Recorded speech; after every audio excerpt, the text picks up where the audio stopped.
393. The Culture of Duties.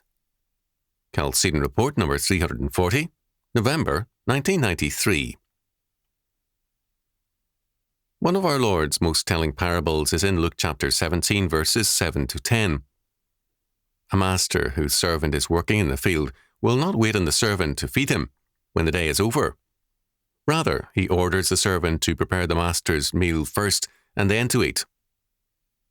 So likewise ye, when ye shall have done all those things which are commanded you, say, We are unprofitable servants, we have done that which was our duty to do. Luke chapter 17, verse 10. We live in a generation foreign to this text.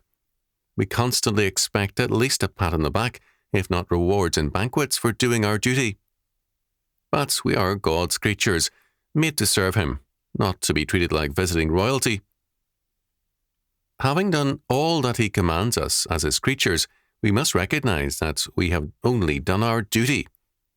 We can never build up credits with God. But men want God to owe them something. They expect a credit rating with God for everything, great or small. To say that we are unprofitable servants is to confess that His grace has made us whole, and His grace works His will in us to do whatever is good and holy. R.C. Trench said that the question, Doth he thank that servant? Can be rendered, Doth he count himself especially beholden to that servant? This parable stresses God's grace.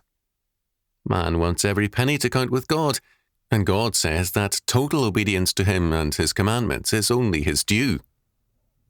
We must recognize His grace and the necessity for our obedience. We can never build up credits or points with God.